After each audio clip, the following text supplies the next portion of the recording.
Good evening, everyone. I hope you had a wonderful weekend and hope you got some sunlight through the hordes of rain we had.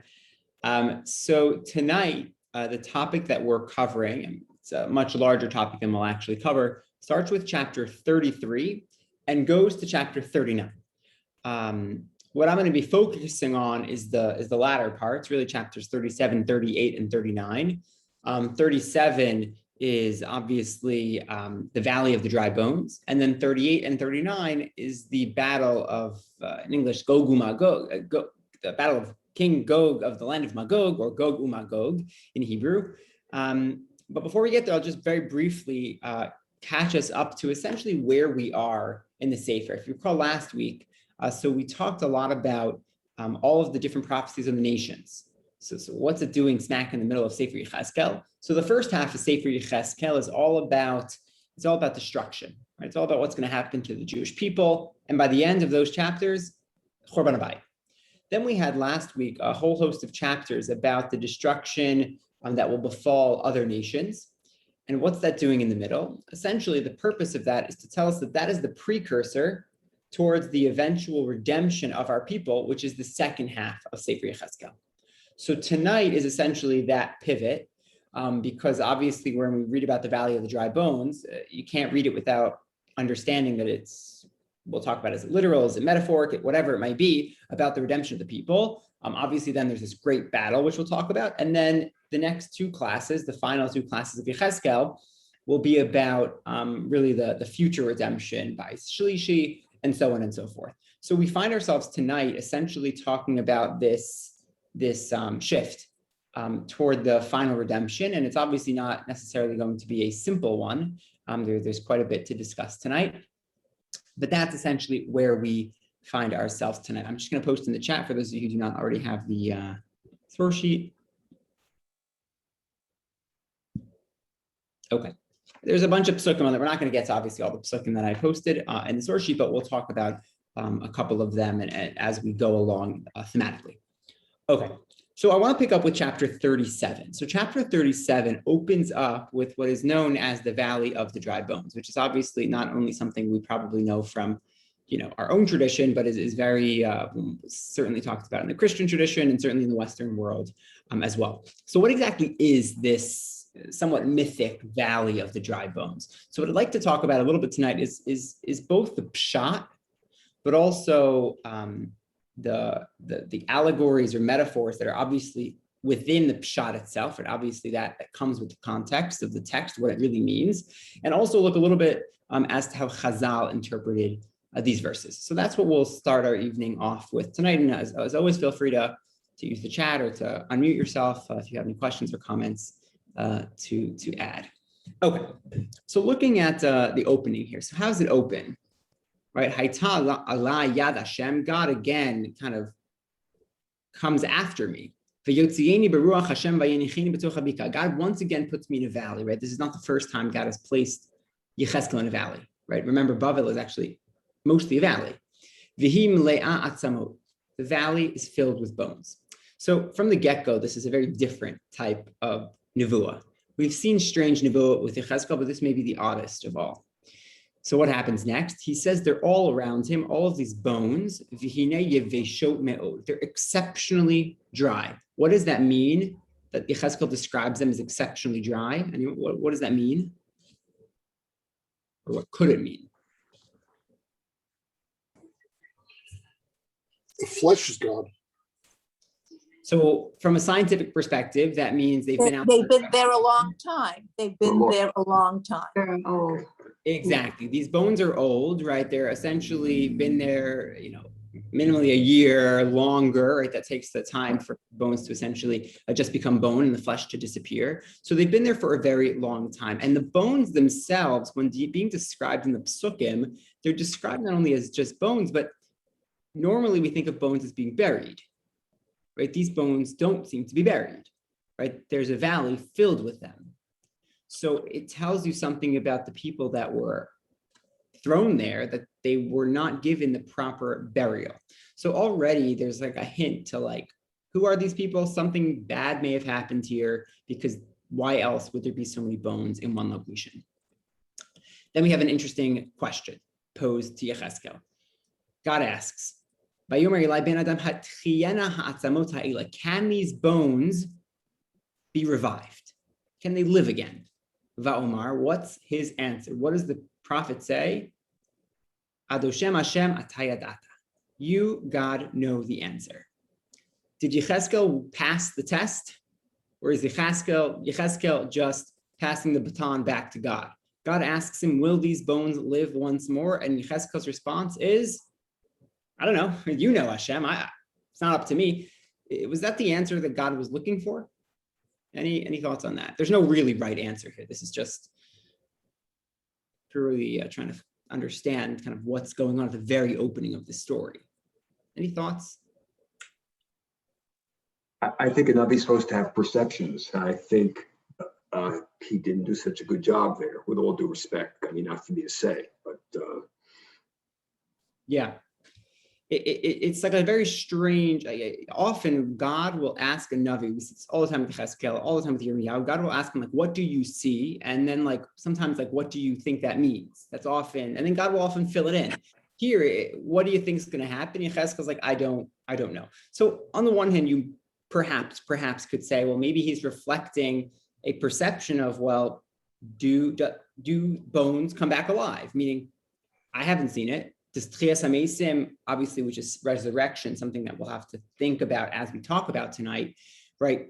The bones come back. I mean, if you told me a plant died, so plants can come back, they have seeds, they return. But resurrection is more tricky, because if you haven't seen it before, it's hard to prove.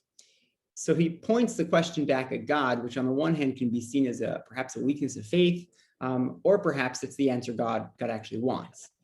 Perhaps what Yechezkel is telling us here is that redemption, whether it's physical resurrection or whether it's a metaphoric, which also could be physical resurrection, we'll have to talk about that. Maybe what Yechezkel is truly saying is that it's up to God. Meaning it has nothing to do with when I want it to happen, right? I cannot do resurrection. God, you know what's going to happen. So it's almost like saying God is a clock, and God decides when that clock is going to strike 12 and when resurrections happen. That's one way to perhaps look at it. It's more of a positive spin to Yechezkel's response. Okay. So essentially he looks at all these, and God actually tells him to speak to the bones. So when he speaks to the bones, he actually, says, once again, you will live. So obviously now God is giving prophecy to Yechezkel, telling him that they will once more live. And there's very kind of literally raw descriptions here about the sinews and the flesh returning to the actual bones that are in this valley. But we're going to have to try to figure out, well, who are these bones? Why are they coming back alive? What is exactly happening in this particular valley? That's going to be a very important question that we'll have to try to unearth here as well. I want to show you, we're just going to jump down to verse 11 before we perhaps delve into some of these questions themselves, but I want to show you a few other pieces here. So if you look down here, so during the prophecy of his prophecies toward the bones, so Vayomer Eli, so God says to Yechezkel, Ha'atzamot ha'ela, who are they? Kol Beit Yisrael hema. They are the bones of all of Israel.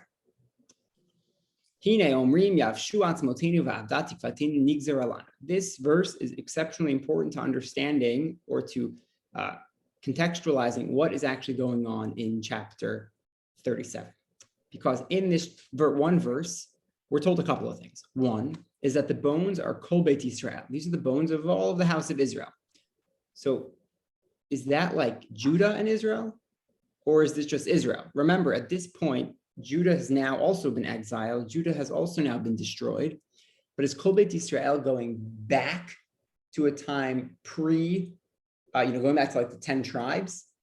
Or are we talking about Beit Yisrael as like Judah and Israel? Ambiguous. But also, what's the prophet say? Our bones are dried up. Our hope is gone. We are doomed.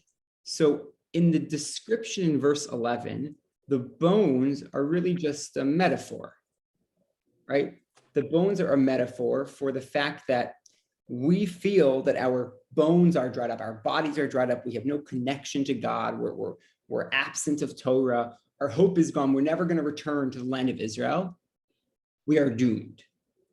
And it continues, therefore, says the Navi in verse 12, I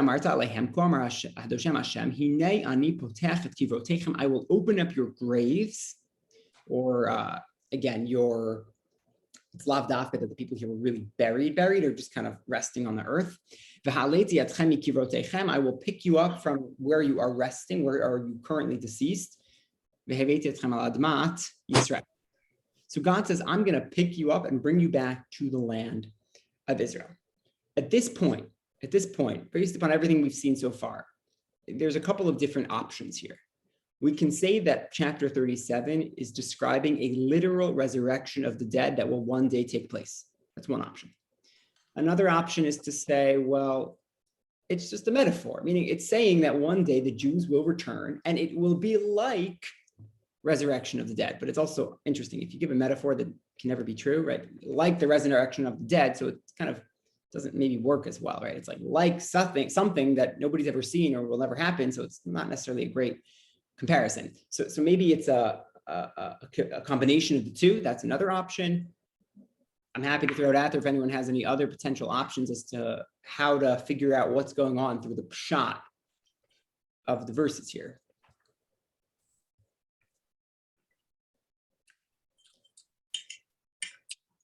So the ambiguity here about whether it's literal, figurative, or whatnot, will spill over into Chazal. And we're going to look at that in just a moment as to how Chazal understood these psukim, because that's going to obviously reflect how we view these psukim when it comes to the resurrection, or when it comes to the notion of a return.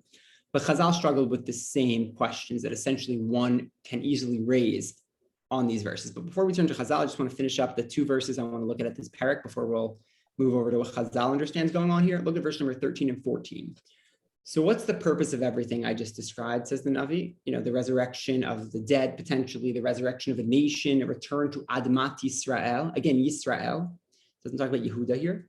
Vidatem. In order that you shall know, Ki ani Hashem, I am God, bepitchi et kivroseichem, uvahaloti etchem kivrotechem ami. That you shall know that I am Lord your God, essentially. So actually, when we think about all the nevuot on the nations, you recall the classic refrain was, in order for the nations to know that I am God. That was constantly, we saw that last week. So this is really the ultimate acknowledgement of God, that we, the Jewish people, will acknowledge God when we return to the land of Israel, or when we are resurrected to return to the land of Israel. It's all about Yedias Hashem. And it ends, I will give you a new ruach, obviously breath, new life, when you return to the land of Israel. So that essentially is the part that I want to focus on. The next half is also describes a recombination, a joining of Yisrael and Yehuda, and it becomes very clear in the second half of chapter 37 that there's these two kind of sticks that are put together, and Yehuda and Yisrael come back. But up until this point, it's a little questionable who exactly is being resurrected, or who exactly is being brought back. Is it just Yisrael? Is it Judah and Yisrael? Not so clear in the pshat. But at this point, I want to look at a couple of interpretations of Chazal to understand what was taking place in this parak. Any other comments or thoughts before we jump into some of Chazal's interpretation here?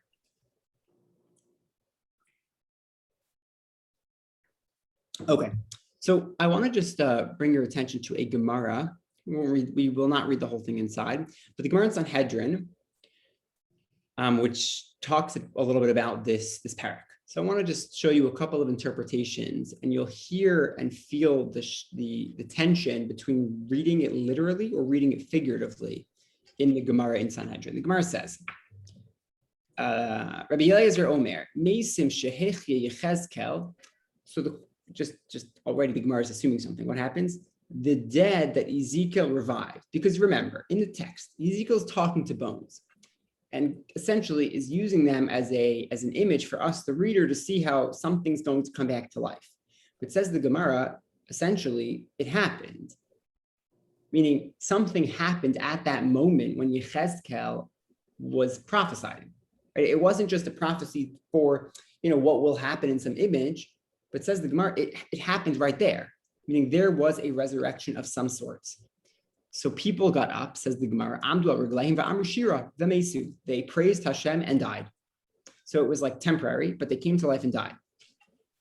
They're almost like an example of how God can decide when he wants to resurrect and when he wants to kill. So that's essentially what happens. And they claim that there is some sort of praise of Hashem and then people die. That's one opinion. Rabbi Yehuda Omer, emes mashal haya. Rabbi Yehuda says, in truth, mashal haya.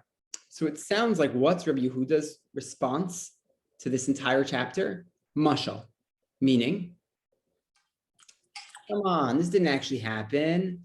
Like, you're telling me that at some point Yechezkel brought all these people back to life through the will of Hashem. It didn't happen. It's a mashal. You're supposed to learn something from it, but it didn't actually happen.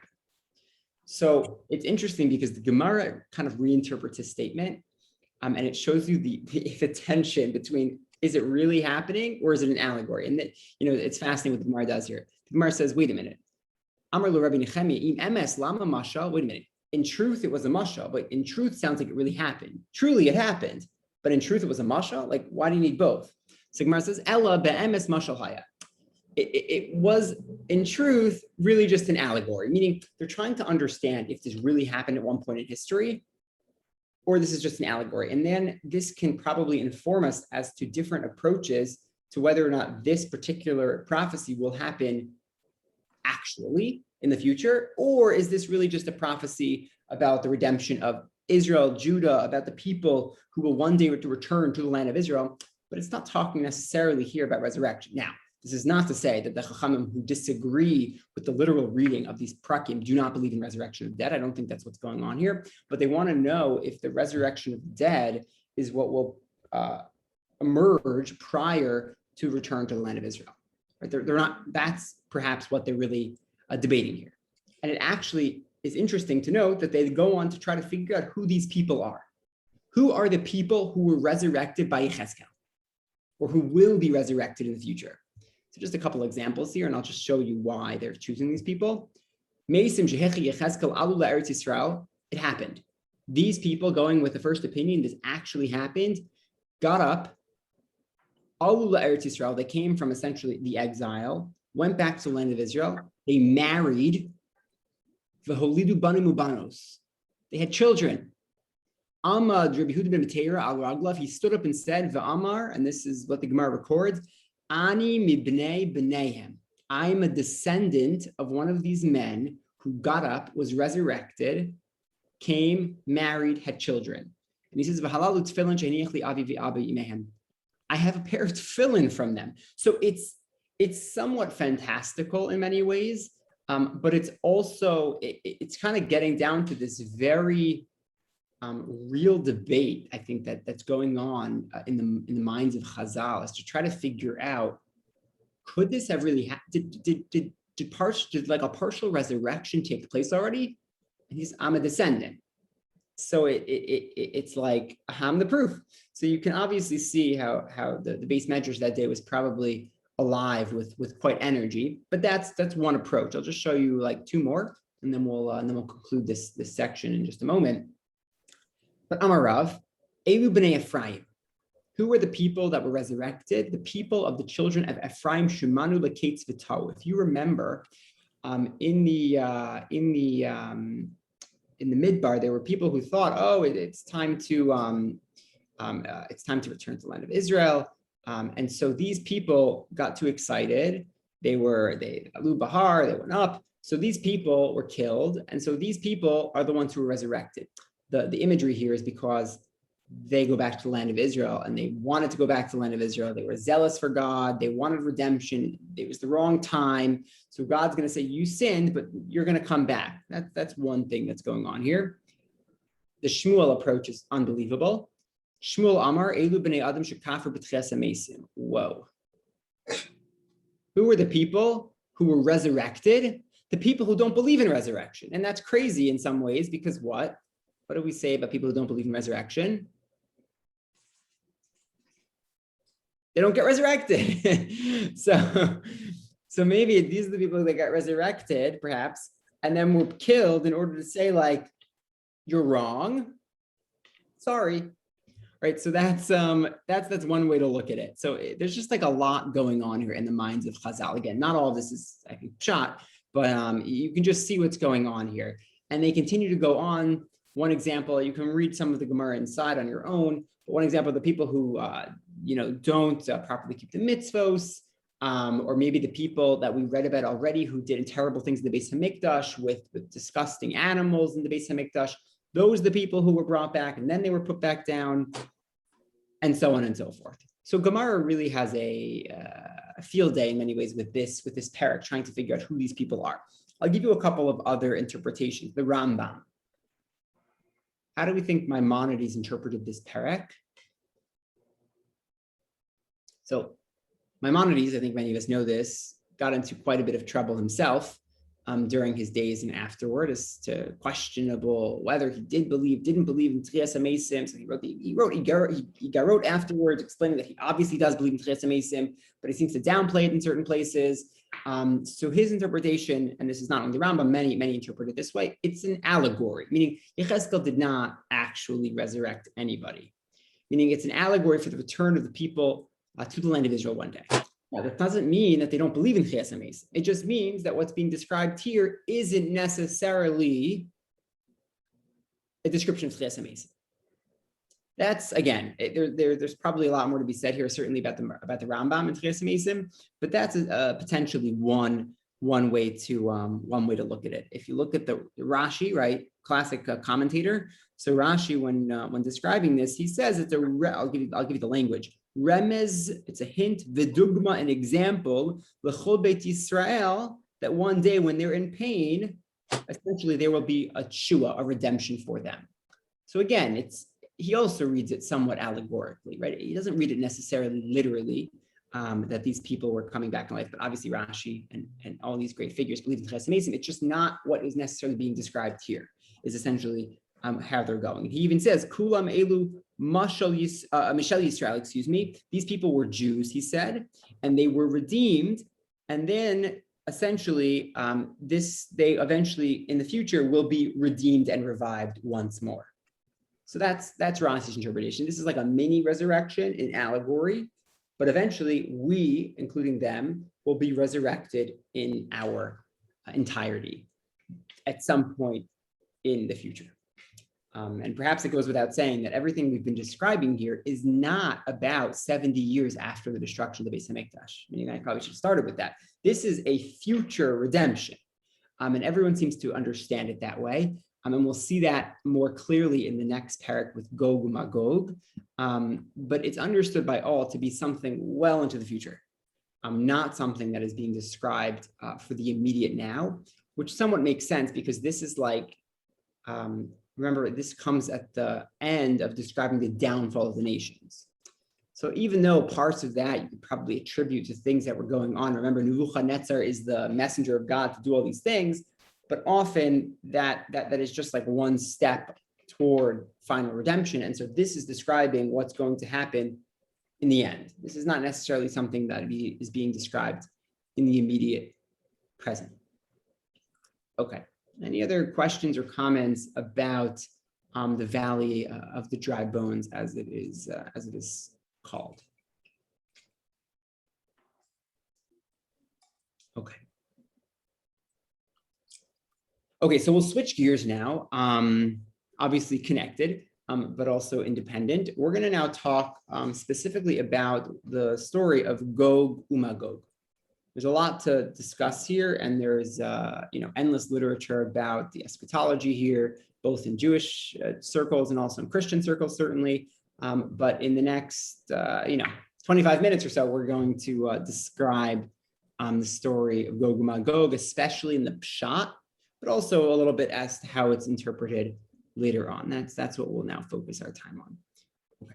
So one of the first questions we're going to have to ask ourselves is essentially, well, who's Gog and what's Magog, right? That's like, I think we all heard of Gog and Magog, but who are they? I actually remember a number of years ago, I may have mentioned this before, just because it comes up when we talk about Tanakh. I'm talking about Gog and Magog. I was on an archaeological dig in Israel many years ago, And most of the participants were evangelical Christians. And never in my life had I talked about Gog and Magog, the amount of times that they talked about Gog and Magog. It just isn't really like on our minds. It's not like, oh, it's a Haftorah we read on Sukkot, like, but we just don't think about it. They do. So it obviously, woke me up to looking back into Tanakh, and obviously looking at Yechezkel gives us time to do so. But let's look a little bit inside into the story. Let me just jump down to the right place here. Okay, here we are. Okay, chapter 38. So chapter 38 opens, Ben Adam again, Sim Panecha, turn towards Gog, Eretz Hamagog. Okay, so turn towards, sounds like a person named Gog in the land of Magog. So obviously there's like a play on words going on here. But who's Gog and who is Magog? Anyone remember anywhere else in Tanakh where we have a Gog or we have a Magog? Bereshit. Bereshit, exactly. Thank you. I don't know what that was, but thank you very much. Exactly. Magog. So what happens in Sefer Bereshit? The pasuk tells us when it's describing the lineages, right? It says, B'nai Yefet, the children of Yefet, one of the three sons of Noach, Gomer u Magog. So Magog is one of these children of Yefet, and eventually, obviously, becomes an area, a land. It becomes a nation, right? That's the whole origin of nations is understood that way. And so Magog is one of the children of Noach's youngest son, Yefet. So that's already listed there. So who exactly was Magog, like historically? Obviously, somewhat of a debate. It could be some sort of tribe, maybe somewhere in modern day Turkey, something up there, seems to be north of Israel. So we're talking about not only something, for the end of days, but they're talking about a real person as well, a real tribe. And it's understood as Gog is as the Sukkim will tell us, is the Nasi, is the prince of the land of Magog, who comes from B'nai Yefet. So thinking just all the way back to Noach, right? So we come from Shem. Right? We're descendants of Shem.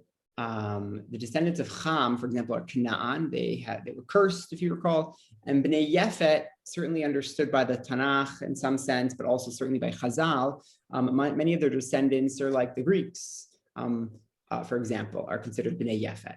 So Magog seems to come from them, and that'll actually be a little bit important as we understand later on how Chazal interpreted or reinterpreted these verses. So Gog in the land of Magog is the Nisi Rosh Meshech v'Tuval. Also, Meshech and Tuval are names that we know from the first 10 chapters, 11 chapters of Bereshit. Also names, and Meshech v'Tuval perhaps are like perhaps Greece, Medea, these types of places. So essentially, we have this connection to B'nai Yefet, and they seem to be involved in this story for something that's going to happen in the future. So what's going to happen? So essentially, God tells Yechezkel, so speak to them, again, somewhere in the future, speaking about them. Hineni elecha Gog, nisi rosh Meshech v'Tuval. He is the king of Meshech and Tuval. What's going to happen? Jump to verse number 8. Miyamim Rabbi. So this is how we know that it seems to not be something very soon. Miyamim Rabim means this is going to happen all the way in the future, which is why we read the story on Sukkot, when obviously Sukkot has connection to the 70 nations. And so we read this in the Haftorah because it's about a final redemption that involves the nations of the world, and it's really going to involve the downfall of the enemies of our people. So in the future, Ba'acharit hashanim, like at the end of years, the end of days, these people are going to gather together. All the nations of the world, or many nations of the world, will gather together under the banner of Gog. Right? Gog is going to lead these people. And what is he going to lead them to do? Attack the Jews in the land of Israel. And now what's fascinating about this is that this means that we have already returned to the land of Israel. Remember, we just read the story of the Valley of the Dry Bones. So that's something in the future, whether it's literal resurrection at this point, or whether it's just a return, kibbutz galiyot of Jews, we're back in the land of Israel, and then Gog will wage a battle against the land of Israel, with many other nations attached, under his leadership. So that's essentially what's going on here. So it's just important to understand, like conceptually and historically, how Yechezkel understands what is going to be taking place here. And when they attack the land of Israel, so what's the purpose? And why are they doing it? So first, you have to note that the people in the land of Israel are currently sitting Yashvu Betach Kulam. We're sitting peacefully. Remember, the Torah tells us that we will one day live Betach. We'll have peace. We'll live, serenity in the land of Israel. God willing, in the near future, we'll have peace. And they seemingly see that as an opportunity to engage in battle against Israel. And that's why it says they come like a storm. They come ke'anan lechasot ha'aretz tiyah. They want to cover the land with, their battle. And so what happens? And God describes them as machsheves ra'ah. What I think is fascinating about describing it as machshevet ra'ah, as an evil thought, as an evil plan, is that up until this point, I don't want to say all the time, but in many, many instances, nations like Bavel, like Ashur, like Mitzrayim, so they inflict pain and destruction on our people.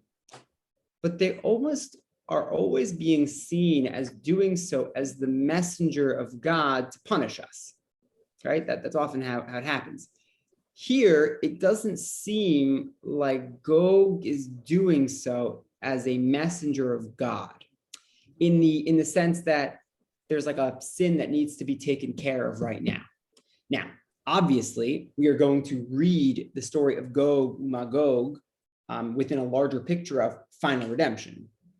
But I do think it's different in nature than other nations, like Nebuchadnezzar, who's described as like a messenger of God, doing God's work. Now, he gets punished for the things that he does anyway, but here it doesn't seem to be the case.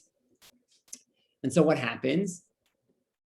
He will attack the nations, right? He will attack, the land of Israel. He goes in, he invades it. The people who were living there securely will be thrown down, Yoshve Labetach, and they're going to pillage. They're going to, they will, meaning this is what they want to do, this is what they want to do. They want to pillage the land of Israel. They want to take and kill and do all these terrible things.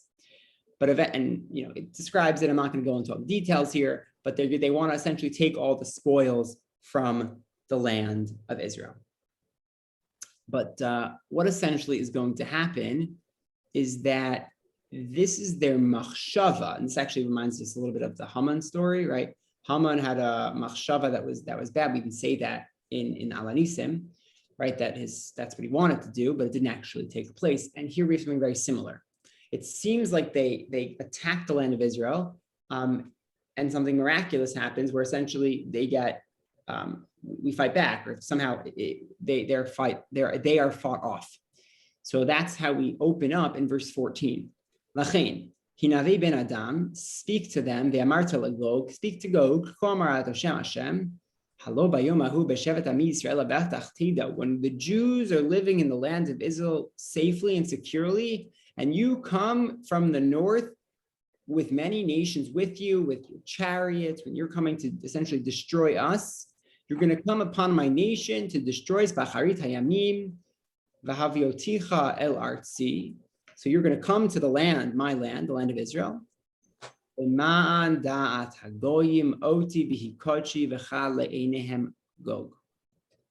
is the reason that this final massive battle will take place. The same reason we had across the board. Yedias Hashem. So something is going to happen in this battle that will force all the nations of the world to recognize that God is the true God. You thought that you have your own gods, your own idols, your own interpretations, beliefs. No.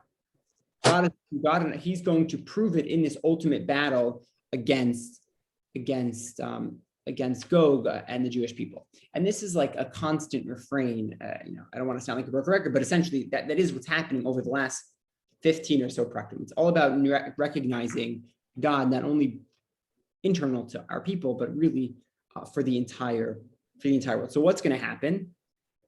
And this is where things are going to get interesting. And we'll just jump ahead a little bit here.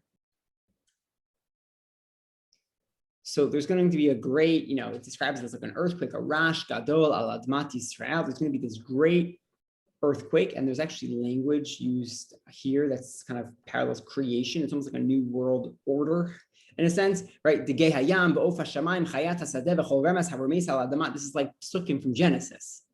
Something new is going to happen here, that the world is going to almost like restart itself after this battle that's going to take place. You see it, we'll skip some of the things here, but the purpose here, and this is famous because this is connected to our Kaddish,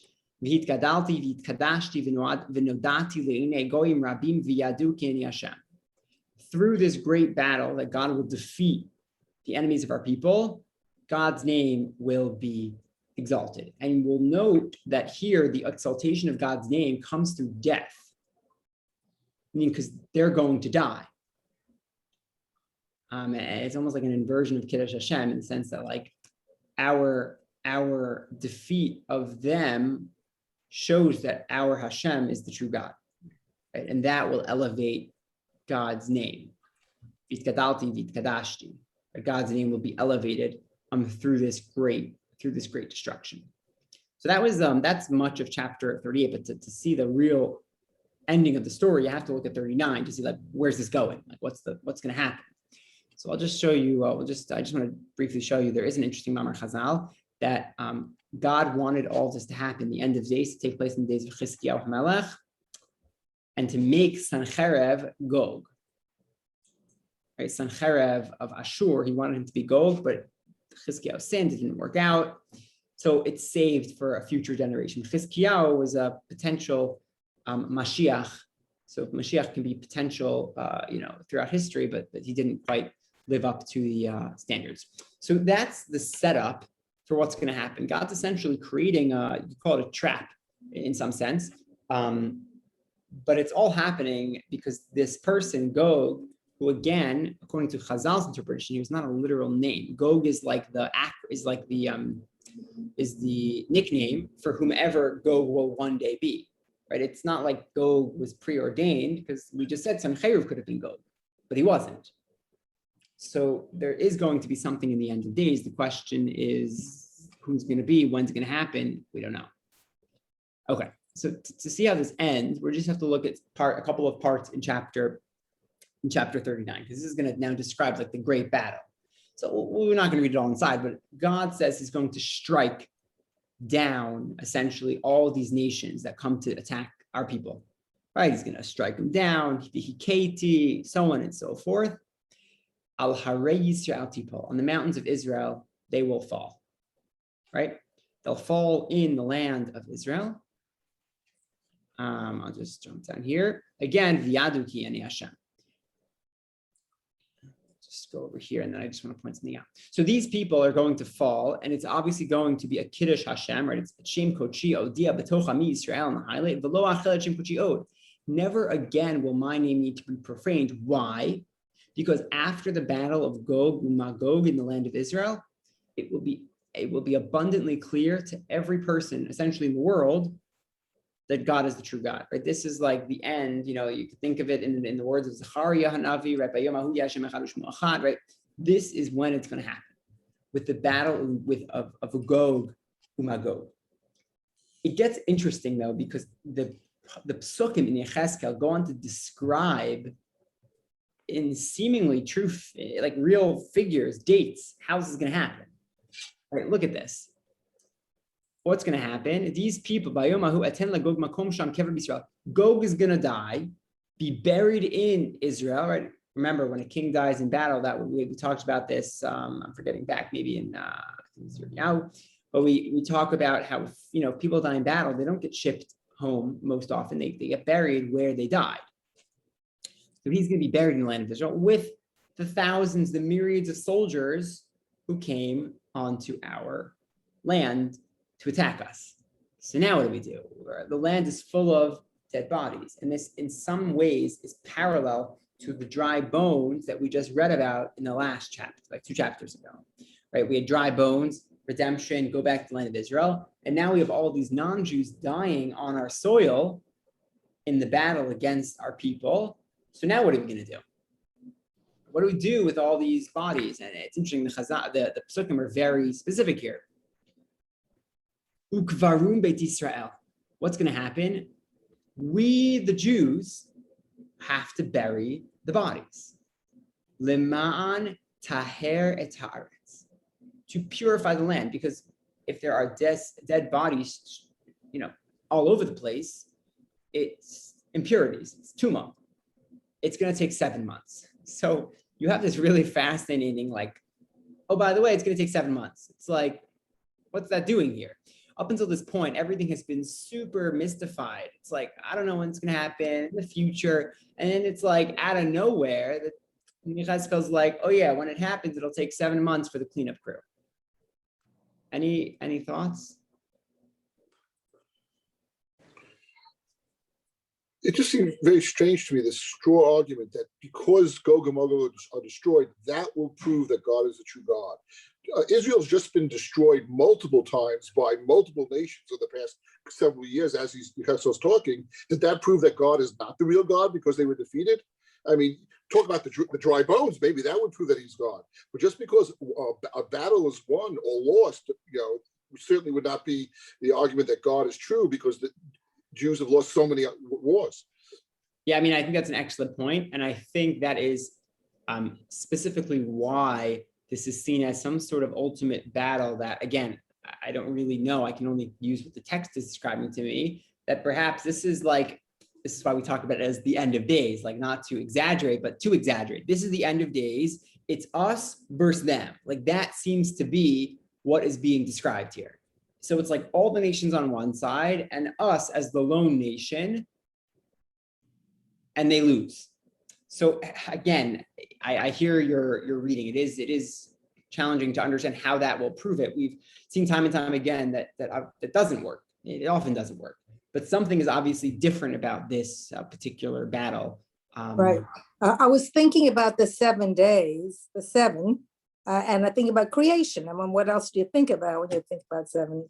So there's something about that this is the reason then for creation in a way that is coming to fruition, that at the end, the Jewish people have, that the world understands that God that God is king of the world, so to speak. That interpretation is posed by a number of Mefarshim, that the 7 months here is supposed to reflect the 7 days of creation. And we already saw the creation imagery. You can look back and you'll see there's much more than what I showed you. But the first parak of Breshit is in many ways reflected in these prakim, which is to say the world is now going to be created anew in a proper way. And there's going to be, judgment will be given upon those who are not properly keeping it. And so the 7 months here is to say and reflect upon the 7 days of creation. So now, how do you renew? How is there a new rebuilding of the world? So we have to purify the land, meaning the land has to be purified. So here it's not 7 days, but it's 7 months. Again, I think going back to maybe what Yossi was saying before, 7 months is a really long time to bury bodies. No? It's a lot. 7 months. If you listen to all the details of all the blood and all the warriors, it sounds realistic. It sounds like a recreation of the world, and the 7 months, as Ted has said, is like the 7 days of creation in a different scope, in a much more perhaps violent way than what's interesting is that the pasuk says when they're living with, why it sounds like the end of days is because they're living where they've all gathered from all over. Yeah, exactly. I mean, that was what was said about Mashiach, that all the nations we have gathered from all the nations, and it says that here they're living peacefully and they will have come from everywhere. Yeah. So that lends credence to the idea of end of days. Yes, exactly. I want to, as we're talking about this, there is one other really odd, if this wasn't, strange enough, what's going on here. At the very end here, it says, what's going to happen? Besar giborim tochelu. You, it sounds like us, the Jews, will eat the flesh of the the warriors. V'dam nisiyei haaretz tishtu. We will drink the blood of the nisiyim of the world. And it goes on, it keeps describing it. Usvatem al shulchani sus varecha. You'll satiate yourselves on your tables. What are you having for Shabbos dinner? Horse. You can't read these literally, right? Everything about us, tuma, tara, kashrus, is obviously not supposed to be understood literally. Nobody does interpret this literally. What's seemingly going on here is when you describe, we're going to destroy you so much so that it is as if we are consuming you, whole. We're eating your horses, we're consuming you, again, not literally so, but that we will defeat the enemies of our people in such a grave and crucial way that is what it will be understood from others' perspective, right? That we are conquering the nations of the world that came to attack us in the land of Israel. As I've always mentioned, the Abarbanel, who I always find fascinating when it comes to these particular nevuos, he often fills us in with his interpretation as to when this will or has happened. And he describes this as who's going to be this nation? I'll read it for you. When God wants to redeem his nation, says the Abarbanel, and to ingather the exiles, Yelchu, who's going to go to attack the land of Israel? Hanotzrim, right? Says the Abarbanel, go is Edom, is Christianity. That's what he says. Kulam b'nei Edom al admat Yisrael. Now you got to figure out how exactly that's the case. If they're from b'nei Yefet, well, Yefet is Greece, which eventually became Rome, although Edom is really from Shem because Edom is the brother. It's a whole different discussion. And they come to first, if it describes in the Psukim, they go to attack Egypt. So in some senses, he's really describing parts of the Crusades, right? They attack Egypt and they go try to attack Israel. Exactly. Now, again, he doesn't think this successfully happened yet because obviously it couldn't have happened if you're still writing about it, meaning like you would know if it happened. But again, he's describing what he believes to be what will happen at the end of days, which is that there's this massive clash between what we may call Christendom and our people. Again, that's his interpretation, no way to prove it or not. But that's essentially his interpretation of what will go down at the end of days. So just, we have to close in a few moments, but I'll open it up to some questions in just a second. But essentially, the Valley of the Dry Bones is about bones that will come back alive, whether literally or figuratively, to return us to our land. And everything seems to be going well. Lavetach, we sit there peacefully. And yet there's this massive war that will happen at the end of days, says Yechezkel, that will eventually lead to some sort of utter destruction of the other nations of the world that try to attack us. And it will end with total Yedias Hashem in the world. How, when, I'll leave that up to, as Yechezkel Navi says, God knows, we don't. So maybe that's really why he answered it that way, because that's essentially the questions that we ask ourselves, and that's the answer that we can give, right? That's all we know, is that God knows and we don't. So I'll close here and I'll open for some brief discussions before Mincha at 8:10. What would be the purpose of this in the context of all he said? He's talking about punishment all along, and you're so terrible, and he's trying to tell them, and this is kind of almost, I don't know, it's almost like they're getting a little bit of comfort by having everybody be destroyed. Yeah, I mean, the second half of Yechezkel is Nechama, right? The second half is a book of Nechama. And that's the point. Once the temple is destroyed, he doesn't need to chastise us anymore, right? It's already, the deed's been done. So at this point, we turn towards Nechama. And it looks like everything's been turned upside down, eating fat and drinking blood. I mean, it's like all the principles that we've been taught. Yeah, so it's understood. I think it's an allegory for this like intense military defeat we'll have. It's as if we're drinking their blood, or not literal. No, I know, but the fact that he even alludes to it. Yeah, it could be imagery that was common at that time period from non-Jewish nations. I don't know. Yeah, that's why the Christians are interested.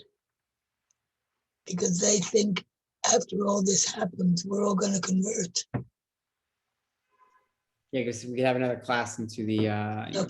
interpretations of this parak, but tonight we'll keep it in the fold, I guess. Thank you. Yeah, thank you. All righty, well, everyone have a wonderful night. Okay. Thank you. 2 more Thank classes. And Yechezkel is one for the books. Your chat was off during the thing. Thank you for letting me know. I see that I mean, I now. didn't want to interrupt to let you know in the middle, but it was off. No, thank you. I appreciate, it happened because